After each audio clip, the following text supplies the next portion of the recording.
Bismillahirrahmanirrahim. Assalamualaikum warahmatullahi wabarakatuh. Berikut saya jelaskan tentang pembahasan berikutnya, melanjutkan materi sebelumnya, yaitu tentang reduktor dan oksidator. Untuk menentukan reduktor dan oksidator, maka langkah yang pertama kita harus bisa menentukan apakah reaksi tersebut termasuk reaksi redoks atau bukan. Ketika reaksi itu termasuk reaksi redoks, maka kita bisa menjawab apa itu reduktor dan apa itu oksidator, atau kita bisa menentukan reduktor dan oksidator. Tapi ketika reaksi itu bukan reaksi redoks, maka otomatis tidak ada istilah reaksi reduktor dan oksidator. Bagaimana cara menentukan reaksi redoks itu? Bagaimana cara menentukan suatu reaksi itu termasuk reaksi redoks atau bukan? Kita lihat contoh yang pertama, ada reaksi C plus O2 menjadi CO2. Kita cek bagaimana cara menentukan atau mengetahui reaksi ini termasuk reaksi redoks atau bukan. Langkah yang pertama adalah kita tentukan bilangan oksidasi masing-masing zat sebelum reaksi dan zat sesudah reaksi. Zat sebelum reaksi di sini ada C dan O2. Sedangkan zat setelah reaksi ada CO2. Nah, di sini kita tentukan bilangan oksidasi masing-masing. Kita mulai dari yang C. C di sini bilangan oksidasinya adalah 0. Kenapa 0? Karena C di sini dia sebagai unsur bebas. Kemudian O2. O2 di sini juga bilangan oksidasinya 0. Kenapa 0? Karena termasuk molekul bebas. Kemudian zat setelah reaksi di sini ada CO2. Berapa bilangan oksidasi C dan berapa bilangan oksidasi O? Nah, untuk menentukan bilangan oksidasi C dan O ini tidak bisa langsung serta-merta kita tentukan, tapi harus dihitung terlebih dahulu. C di sini ada C dan O. Nah, untuk mengetahui bilangan oksidasi C itu berapa, maka kita harus tahu dulu bilangan oksidasi O-nya berapa. Nah, sesuai dengan ketentuan, bilangan oksidasi O itu adalah min 2. Min 2 di sini saya tulis di bawah. Sedangkan O di sini ada 2, berarti min 2 kali 2. Min 2 kali 2 sama dengan min 4. Ini saya tulis di atas.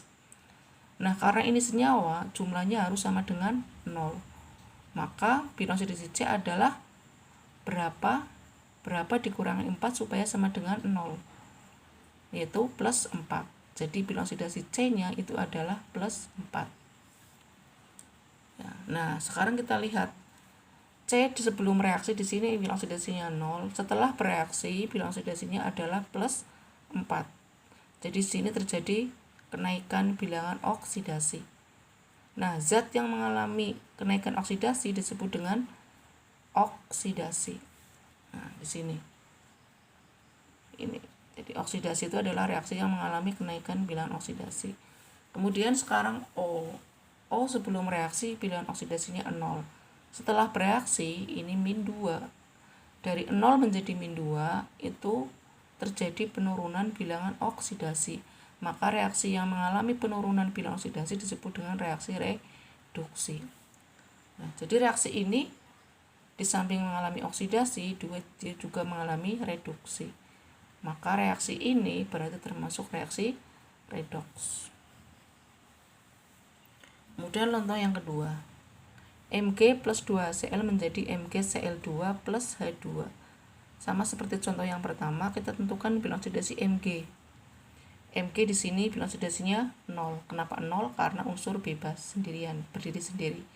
Kemudian HCl. Nah, H, berapa oksidasi bilangan oksidasi H? Sesuai aturan yang sudah kita bahas di pertemuan sebelumnya adalah plus 1. Nah, karena HCl itu suatu senyawa, maka jumlah bilangan oksidasi HCl itu harus sama dengan 0. Sehingga Cl-nya berapa? Cl-nya adalah min 1. Karena hanya plus 1. 1 dikurang 1 kan sama dengan 0. Kemudian MgCl2. Mg ini letaknya di golongan 2A. Sehingga bilangan oksidasinya adalah plus 2. Karena ini juga senyawa harus sama dengan 0. Berarti plus 2 dikurangi berapa supaya sama dengan 0? Berapa? Min 2. Nah, min 2 di sini Cl-nya ada 2, berarti min 2 dibagi 2, sehingga bilangan oksidasi Cl adalah min 1. Kemudian bilangan oksidasi H2 adalah 0. Kenapa? Karena unsur bebas. Kita lihat perubahan bilangan oksidasinya. Mg dari 0 menjadi plus 2. Terjadi kenaikan, ya, kenaikan bilangan oksidasi, maka disebut reaksi oksidasi. Sedangkan H di sini dari plus 1 menjadi 0. Itu adalah dari 1 menjadi 0 terjadi penurunan bilangan oksidasi, maka reaksinya disebut dengan reaksi reduksi. Nah, karena di dalam reaksi ini terjadi reaksi oksidasi sekaligus reaksi reduksi, maka reaksi ini juga disebut dengan reaksi redoks. Ini contoh yang kedua. Kemudian contoh yang ketiga, Zn2 plus Cl min menjadi ZnCl2. Nah, kita tentukan seperti yang tadi dua contoh pertama. Zn2 plus bilangan oksidasinya berapa? Plus 2. Kenapa bukan 0? Karena Zn di sini sudah berubah menjadi ion. Ya, berarti ada muatannya di sini 2 plus, maka bilangan oksidasinya plus 2. Cl min juga sama, di sini ada muatannya min 1, sehingga bilangan oksidasinya adalah min 1. Kemudian ZnCl2, Zn juga bilangan oksidasinya plus 2. Cl min karena ini senyawa juga harus sama dengan 0. Kalau Zn plus 2 otomatis Cl-nya juga harus min 2. Karena Cl-nya ada 2, berarti min 2 dibagi 2 otomatis min 1. Kita lihat Zn dari plus 2 menjadi plus 2. Tetap. Sedangkan Cl juga sama, dari min 1 menjadi min 1. Ini juga tetap. Jadi tidak terjadi perubahan bilangan oksidasi. Karena tidak terjadi perubahan bilangan oksidasi, maka reaksi ini bukan termasuk reaksi redoks. Kemudian kita lanjutkan tentang reduktor dan oksidator. Apa itu reduktor? Reduktor itu adalah zat yang mengalami oksidasi. Sedangkan oksidator itu adalah zat yang mengalami reduksi. Sebenarnya ini juga bisa ditentukan tadi. Reduktornya apa, oksidatornya apa. Kita lanjut contoh yang keempat. Zn plus CuO menjadi Cu plus ZnO. Kita tentukan bilangan oksidasi Zn. Zn di sini karena sendirian 0. Kemudian CuO. Nah, untuk menghitung bilangan oksidasi Cu, nah, kita tentukan O-nya dulu. O-nya sesuai aturan adalah min 2. Karena senyawa harus sama dengan 0. Berarti berapa dikurangi 2 supaya sama dengan 0? Adalah plus 2. Kemudian setelah bereaksi di sini ada Cu. Berapa bilangan oksidasi Cu di sini? 0. Kenapa 0? Karena unsur bebas. Kemudian ZnO. Nah, O-nya tadi min 2. Kemudian supaya sama dengan 0 karena ini senyawa, Zn-nya otomatis plus 2. Kita lihat perubahannya. Dari 0 Zn ini menjadi plus 2. Itu terjadi kenaikan bilangan oksidasi, maka disebut dengan reaksi oksidasi. Sedangkan Cu di sini dari plus 2 menjadi 0.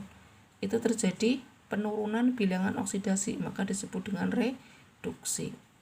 Nah, berarti ini termasuk reaksi redoks. Nah, maka kita tinggal menentukan reduktornya dan oksidatornya. Reduktor itu adalah zat yang mengalami oksidasi. Jadi yang namanya reduktor, oksidator pasti di sebelah kiri tanda panah. Sedangkan hasil oksidasi atau hasil reduksi pasti di sebelah kanan tanda panah.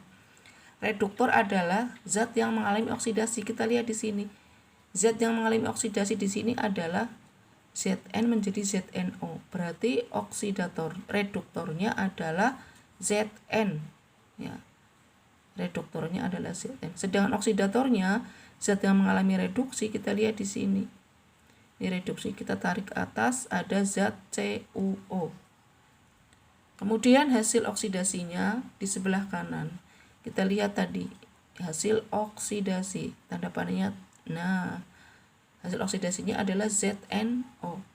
Sedangkan hasil reduksinya kita lihat juga ini di sini. Arah tanda panahnya kemana? Oh, ternyata ke Cu. Jadi dengan demikian dari reaksi ini kita bisa menentukan reduktornya adalah Zn, oksidatornya adalah CuO, hasil oksidasinya adalah ZnO, dan hasil reduksinya adalah Cu. Demikian penjelasan singkat, semoga bisa dipahami. Saya akhiri, billahi taufiq wal hidayah. Assalamualaikum warahmatullahi wabarakatuh.